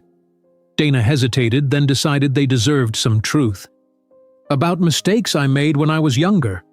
Long before you were born. Everyone makes mistakes, Justin said reasonably. It's statistically impossible to live error-free. Dana smiled at her logical son. You're right. But sometimes people use old mistakes to try to hurt you now. That's not fair, Jaden said indignantly. No, it's not, Dana agreed. But we'll deal with it together. At 8 o'clock, Edward and Dana met with their attorneys in the small conference room at the courthouse. Carol arrived with her lawyer looking confident in an expensive navy suit. Thank you for meeting, Carol began smoothly. I think we can resolve this situation without a public hearing. What situation is that? Edward asked coldly. Carol nodded to her attorney, who placed a small recorder on the table. I have evidence that might interest you. She pressed play. Richard Thompson's voice filled the room. I took care of the Mitchell situation. The girl accepted money to disappear. Edward will never know about the children. Dana gasped softly. Edward's face remained impassive. Where did you get this? James Wilson demanded. That's not important, Carol replied. What matters is what else Richard Thompson said on this recording, things that would embarrass the Thompson family greatly if made public. "So this is blackmail," Sarah Reynolds stated flatly. "I prefer to call it negotiation." Carol smiled. "I have terms." Edward leaned forward. "Let's hear them." "Full reinstatement to my position with a public apology, a promotion to regional manager, and a settlement of $3 million. The room fell silent. Then Edward spoke quietly. "Is that all?" Carol looked surprised by his calm. "No. I also want controlling interest in the Grand Imperial Hotel, 51% ownership." Edward actually smiled. "I see. And if we don't agree?" "Then the full recording goes to every news outlet in Chicago," Carol threatened. "Along with other Thompson family secrets I've collected over the years." Edward reached into his briefcase and pulled out a digital recorder of his own.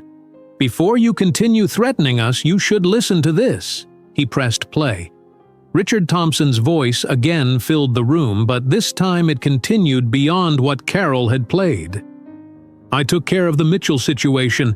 The girl accepted money to disappear. Edward will never know about the children, but I've established trust funds for the boys. They are Thompsons after all. Maybe someday when Edward is ready, I'll tell him the truth. I've made a terrible mistake, Henry. Keeping them apart. I see it now. The boys need their father." Carol's face paled as the recording continued, with Richard expressing regret and explaining his plans to eventually reunite Edward with Dana and the triplets. "Where did you get that?" Carol demanded. "My father's former assistant delivered it to me last week," Edward explained, "along with 10 years of surveillance reports on Dana and my sons. My father knew about them all along." Carol's attorney looked worried. "Carol, I think we should—" "No," Carol interrupted. "He's bluffing. That recording could be faked." "It's not," Edward said calmly. "And there's more you should know. Last night you were recorded breaking into Dana's office. That's trespassing and attempted theft of corporate documents. We have you on video." Carol's confident demeanor crumbled. "You can't prove anything." "We can and we will," Sarah Reynolds said. "Now, do you want to proceed with the hearing, or would you like to discuss a different kind of settlement, one where you resign quietly and drop all claims?" "I'll see you in court," Carol snapped, gathering her things. The courtroom was nearly full when the hearing began at 9 o'clock. Many hotel employees had come to support Dana, sitting in rows behind her. Carol sat with her attorney on the opposite side. Judge Eleanor Wilson, a stern woman in her 60s, called the court to order. "This is a hearing regarding employment practices at the Thompson Hotel Group, specifically allegations against Carol Winters. We will hear testimony from both sides." Sarah Reynolds presented the case first, calling Mark Davis, the head of security, to testify. "Mr. Davis, please tell the court what happened with Mrs. Calloway's bracelet," Sarah requested. Mark shifted uncomfortably. "Dana Mitchell found the bracelet while cleaning and immediately reported it. I documented it and secured it in the safe. Later, Ms. Winters instructed me to hide it temporarily to, in her words, teach Dana a lesson about touching guests' belongings." "Did you know this would lead to Miss Mitchell being accused of theft?" "Yes," Mark admitted. "I'm not proud of my part in it." Next, Rosa testified about recording Carol's racist tirade in the break room. "She said Dana would never belong in management," Rosa explained. "She said people like us should know our place." Several other employees testified about Carol's pattern of discrimination against minority staff, particularly those in management training. When it was Carol's turn to testify, she tried to remain composed but quickly became defensive under cross-examination. "Ms. Winters, is it true you referred to housekeeping staff as those people in management meetings?" Sarah asked. "I was referring to their position, not their race," Carol insisted. "Yet you only applied extra scrutiny to non-white employees, correct?" "That's not true. I treated everyone the same." "Then why did you tell Rosa Martinez she should speak better English when she's been in the United States since birth?" Carol's face flushed with anger. "Some people aren't suited for customer-facing positions in luxury hotels. That's just reality." And you decide who's suited based on what criteria exactly? Based on who fits the image our guests expect, Carol snapped. Yes, sometimes that means people who look and sound a certain way. It's business, not personal. The courtroom fell silent at her outburst. Judge Wilson's expression hardened. After closing arguments, Judge Wilson delivered her ruling. The evidence clearly shows Ms. Winters engaged in discriminatory practices and created a hostile work environment. Furthermore, she deliberately framed an employee for theft. The court rules in favor of the Thompson Hotel Group. Ms. Winters' termination is upheld, and she is ordered to pay Mrs. Mitchell's legal fees. Additionally, Ms. Winters is barred from entering any Thompson property for 2 years. Carol sat stunned as the judge continued. The court also notes the attempted blackmail and breaking and entering allegations. Those are criminal matters that should be pursued separately if the Thompson Hotel Group wishes to press charges. As the courtroom emptied, reporters gathered outside on the courthouse steps. Edward approached the microphones with Dana standing slightly behind him. "Justice was served today," Edward stated. "The Thompson Hotel Group is committed to creating a fair workplace where all employees are treated with respect." A reporter called out, "Mr. Thompson, can you comment on the reports that Dana Mitchell is the mother of your previously unknown children?" Edward paused, then nodded. "Yes, that's true. I recently discovered I am the father of 3 wonderful 10-year-old boys. Their mother, Dana Mitchell, has done an extraordinary job raising them on her own. We are now working together as a family." "Will there be a wedding?" another reporter shouted. "That's a private family matter," Edward replied firmly. "What I will say is that I'm committed to being a father to my sons and supporting Dana in whatever way she feels is best for our family." As they walked away from the courthouse, Dana squeezed Edward's hand. "Thank you for handling that so well." "I meant every word," Edward said. "Whatever happens between us, we're a family now." Dana's phone rang as they reached the car. It was Jordan. "Mom? Is it over? Are you okay?" "Yes, honey. Everything is fine. We won." "Good," Jordan said, sounding relieved. "Grandma Eleanor wants to talk to you." Dana looked confused. "Grandma Eleanor?" "Dad's mom," Jordan explained. "She came to visit us. She says she found something important about us in Great-Grandpa Thompson's things." Edward looked surprised as Dana handed him the phone. "Mother? You're at my penthouse?" "Edward, dear," Eleanor Thompson's elegant voice came through the speaker. "I think you and Dana need to come here right away. I've discovered something about the boys that your father kept hidden all these years."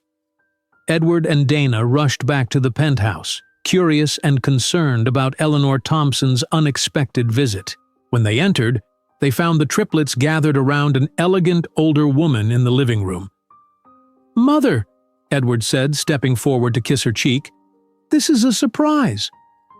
Eleanor Thompson was in her early 70s with silver hair styled in a classic bob and the same distinctive green-brown eyes as Edward and the boys. She stood with perfect posture, dressed in a simple but obviously expensive outfit.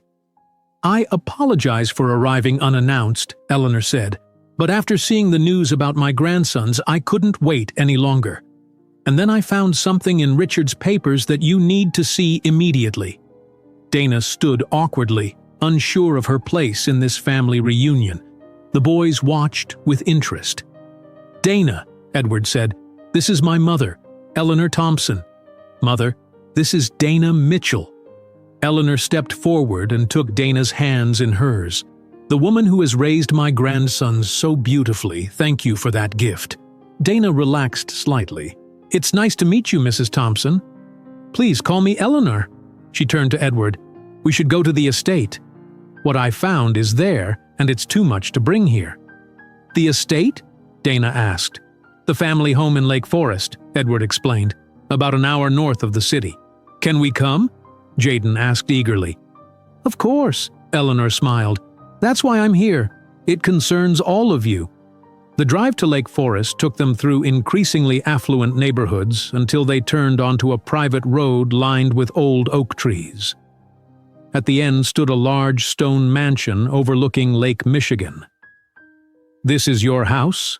Jordan asked, his eyes wide as they pulled up the circular driveway. "This is where I grew up," Edward replied. "My parents bought it when I was 5. As they entered the grand foyer with its marble floors and sweeping staircase, the triplets stayed close to Dana, overwhelmed by the splendor. "Please come to Richard's study," Eleanor directed, leading them through the house. The study was a wood-paneled room filled with books, a large desk, and family photographs. Eleanor went to a wall safe hidden behind a painting and removed a stack of documents. "After Richard died 6 months ago, I began going through his papers," Eleanor explained. "Most of his business affairs were in order, but there was a locked drawer in his desk that I only managed to open last week. Inside, I found these." She spread several folders on the desk. The first contained 3 identical documents. "These are trust funds," Eleanor said, "established on the boy's first birthday. One for each of them." Edward picked up one of the documents. "So he did set up trusts for them. I already found evidence of this in the package Marion sent me." "Yes, but did you know how much he put into them?" Eleanor asked. $2 million each, with instructions for additional deposits on each birthday. They're worth nearly $5 million each now." Dana gasped. $5 million? "And there's more," Eleanor continued, opening another folder. "Richard kept detailed records of the boys' lives, school reports, medical records, even photographs." She showed them a collection of photos, the triplets at kindergarten graduation, at school plays, at park outings, all taken from a distance. In some, a figure was partially visible at the edge of the frame. Richard Thompson. "He attended their events?" Edward asked, stunned. "Apparently so," Eleanor confirmed. "According to his journal, he went to at least 3 school events each year. He watched them from a distance, never approaching."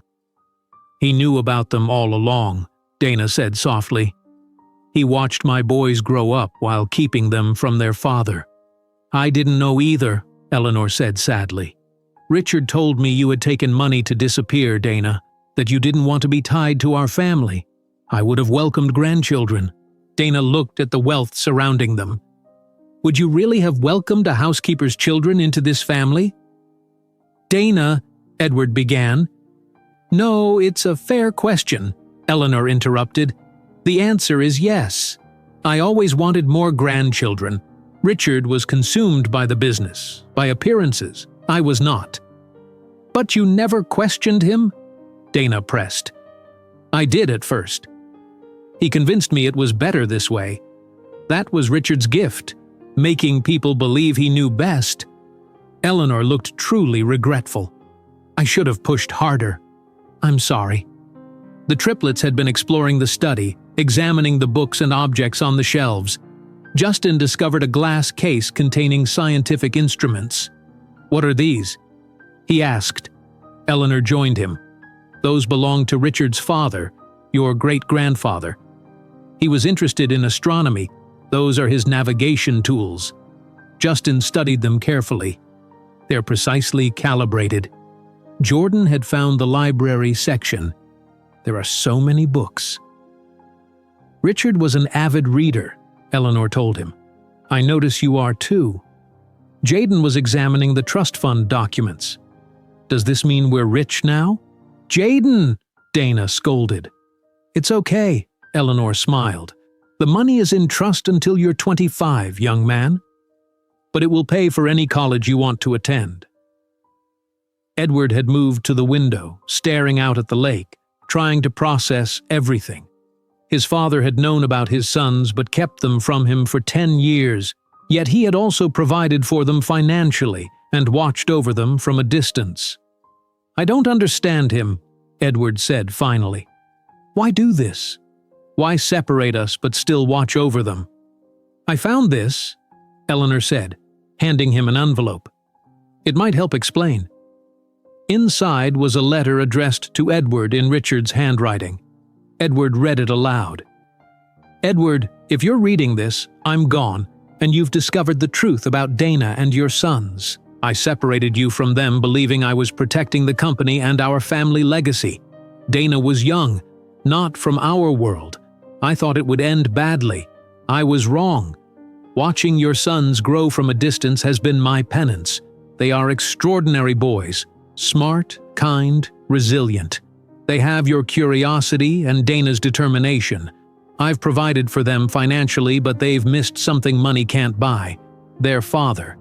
If you're reading this, make it right. Be the father I should have allowed you to be. Richard. The room fell silent as Edward finished reading. Dana wiped away a tear. So he regretted it, she said quietly. Yes, Eleanor confirmed. In his final months, he spoke often about mistakes he'd made. I didn't understand what he meant until now. Later, as the boys explored the grounds with Eleanor, Dana and Edward stood on the terrace overlooking the lake. This is overwhelming, Dana admitted. Finding out Richard knew about the boys all along.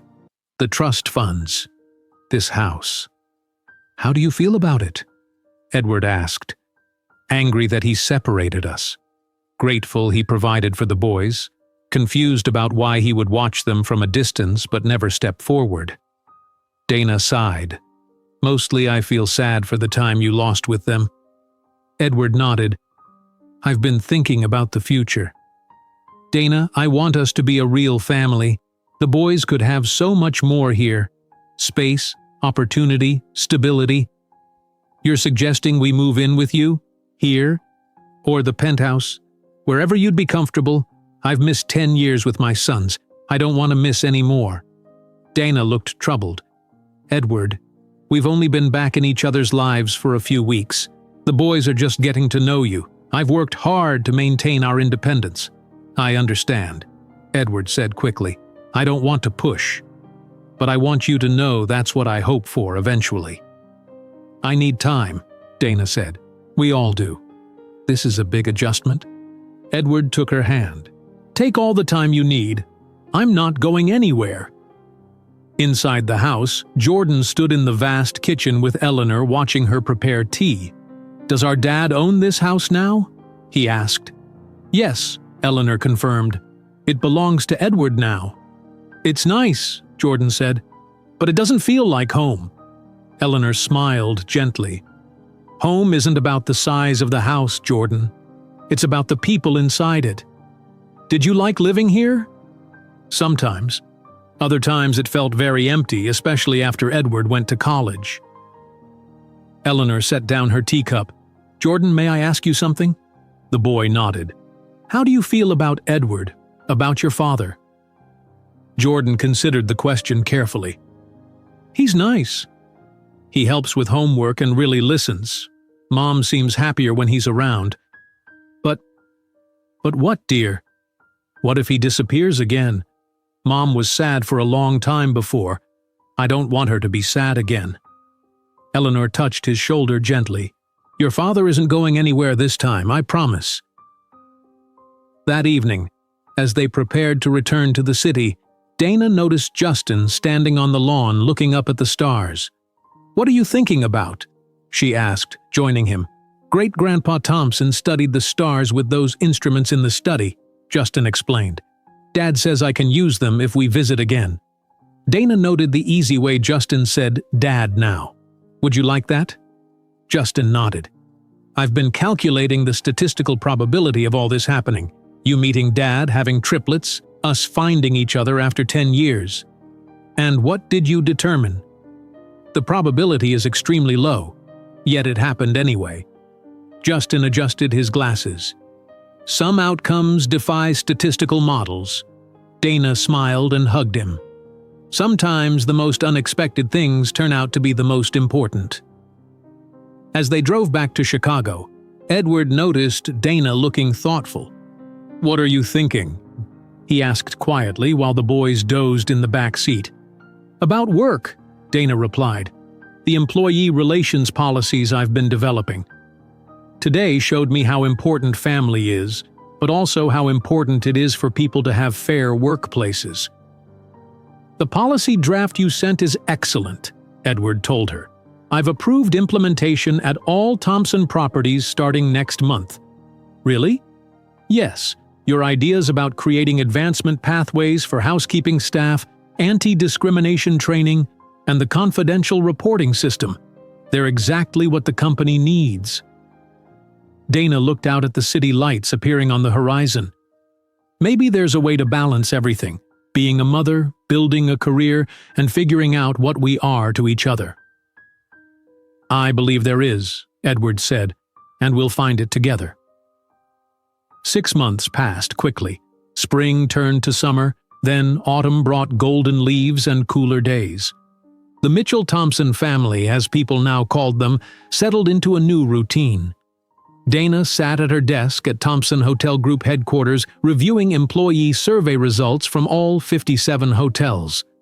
Her new position as Director of Employee Relations kept her busy, but she loved the work. Her phone rang. It was Edward. "Just checking if we're still on for dinner tonight," he said. Dana smiled. "Yes, the boys are excited to show you their science fair projects. I'll be there at 6. Should I bring anything?" "Just yourself," Dana replied. Their relationship had grown steadily over the past months. Dana still lived in her Evanston apartment with the triplets, though they now spent weekends at Edward's penthouse. The arrangement gave everyone space while building their bonds as a family. After hanging up, Dana opened her email to find a message from a publisher. The subject line read, "Comment request. Carol Winter's book canceled." Dana clicked it open. The message explained that Carol's tell-all book about the Thompson family had been dropped by the publisher after fact-checking revealed most of her sensational claims were false. "Good," Dana murmured. Carol had faded from their lives after the court case, though she occasionally gave bitter interviews to local media.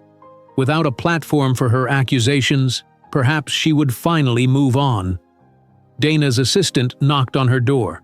"Ms. Mitchell, the construction team at the Grand Imperial wants to confirm your visit tomorrow." "Tell them I'll be there at 9, Dana confirmed. The Grand Imperial Hotel, where everything began, was now undergoing a complete renovation. Edward had decided to transform it into the flagship of a new Thompson Hotels initiative focusing on community integration and employee advancement. That afternoon, Justin Mitchell stood at his locker at Evanston Middle School, carefully placing his books in his backpack. His brothers appeared beside him. "Ready?" Jordan asked. "Dad's taking us to the Science Museum on Saturday. I made a list of exhibits we should see. I created an optimal route through the museum based on interest levels and crowd patterns," Justin replied, pulling out a folded paper with a detailed map. Jaden rolled his eyes. "You guys are so weird. I just want to see the electricity demonstration." As they walked home, they passed a newsstand with a business magazine featuring Edward on the cover. The headline read, "Thompson Hotels Revolution: How One Family Changed an Industry." "Dad looks serious in that picture," Jordan observed. "It's his business face," Jaden said. "He looks different when he's with us." "Happier," Justin agreed. "His smile frequency increases by 78% in our presence." The boys had grown comfortable with their new reality. Classmates had mostly stopped asking questions about their famous father. The initial media interest had faded, allowing them to adjust to their expanded family. At home, they found their mother already there, a rare treat on a weekday. "Why are you home early?" Jaden asked, dropping his backpack on the floor. "I wanted to talk to you boys about something important," Dana explained. "Come sit down." The triplets exchanged glances, then sat on the couch. "I've been thinking about our living situation," Dana began. "We've been splitting time between here and your father's place for months now." "Are we moving to the penthouse?" Jordan asked quietly. "No," Dana said, "but I found a new house in Evanston. It's bigger, with a yard and separate bedrooms for each of you." "Our own rooms?" Jaden perked up immediately. "Yes, it's closer to your school and has space for a proper home office for me." "What about Dad?" Justin asked. "Will he still just visit?" Dana took a deep breath. Your father and I have been talking about that. He'll still keep his penthouse for now, but the new house has a guest room where he can stay more often if he wants. So you're not getting married? Jordan asked bluntly. Dana looked surprised. We haven't discussed that specifically. We're taking things step by step. Dad wants to marry you, Jaden stated confidently. He told Grandma Eleanor he was waiting for the right time to ask. You eavesdropped on their conversation? Dana scolded. Not on purpose, Jaden defended. They were talking in the kitchen when I went to get juice.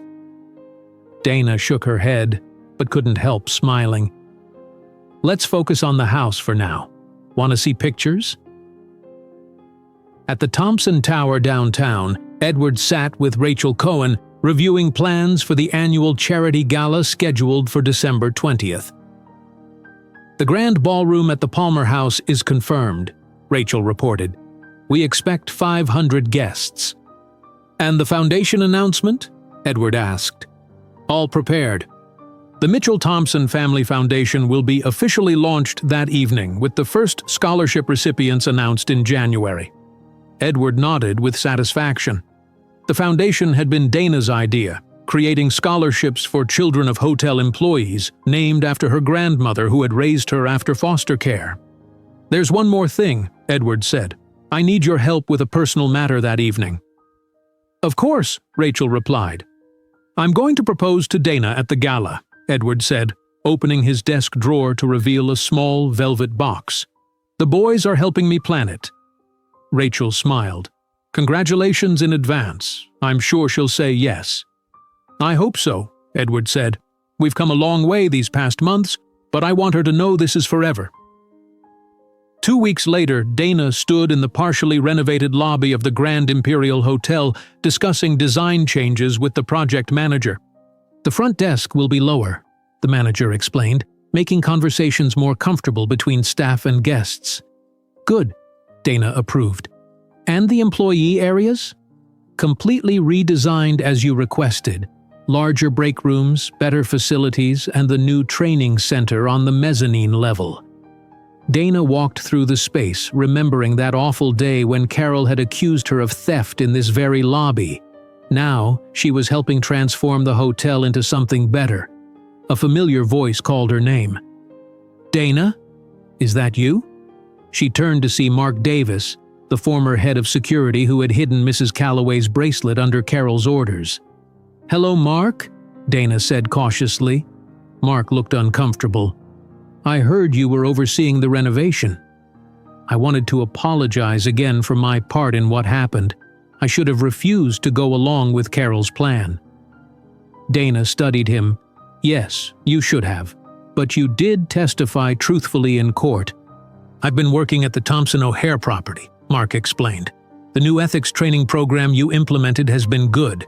Makes us think about doing the right thing, not just following orders. Dana nodded. That's exactly the point. Everyone deserves a workplace where they're treated with respect. As December approached, preparations for Christmas occupied the Mitchell-Thompson household. The boys were excited to experience their first holiday season with their father and grandmother. Grandma Eleanor says the Thompson family has special ornaments that tell family stories. Jordan told Dana as they decorated their own tree. Some are over 100 years old. That sounds lovely, Dana said. We'll see them when we visit the estate for Christmas Eve. Can we start our own family tradition? Justin suggested. Something that combines both families? Dana hugged him. That's a wonderful idea. What did you have in mind? Maybe each of us could create one new ornament every year, Justin proposed. Something that represents an important moment from that year. Perfect, Dana agreed. We'll start this year. Later that evening, Edward arrived for dinner, bringing blueprints for the new house Dana had purchased. They spread them on the kitchen table. The renovation should be finished by February, Edward explained, pointing to different areas. The office space here, the expanded kitchen, and the backyard landscaping. It's going to be beautiful, Dana said. Thank you for helping with this. Edward took her hand. I want you and the boys to have a home that works for all of you. And for you, Dana added. I want you to feel it's your home too, even if you're not living there full-time yet. Edward smiled. One step at a time. The night of the charity gala arrived. Snow fell gently outside the Palmer house as guests in formal wear filled the grand ballroom. The triplets wore matching suits, their hair neatly combed. You look beautiful, Edward told Dana when he saw her in a deep blue evening gown. Thank you, she replied. The boys are very excited about their first formal event. They have an important job tonight, Edward said mysteriously. Throughout the evening, Dana noticed the triplets behaving strangely, whispering together, checking the time and exchanging signals with Edward. At 9 o'clock, Edward took the stage to address the guests. He spoke about the Thompson Hotel Group's new direction, emphasizing employee welfare and community engagement. None of these changes would have been possible without one person, Edward continued. Someone who showed us what true strength, integrity, and compassion look like. Dana Mitchell. Dana blushed as applause filled the room. Dana, would you join me up here? Edward requested. As Dana walked to the stage, she was surprised to see the triplets following her, each carrying something in his hand. Edward took the microphone again. 6 months ago, my life changed completely when I discovered I had 3 amazing sons I never knew existed. The triplets moved to stand beside him, each holding a small velvet box. Their mother raised them with love, strength, and unwavering dedication, Edward continued. She taught them values that money can't buy. She built a life on her own terms. Edward turned to Dana, taking her hands in his. Dana, you've shown me what truly matters, with our son's blessing and help. On cue, each boy opened his box, revealing parts of a diamond ring. Jaden held the band, Jordan the center stone, and Justin the side stones.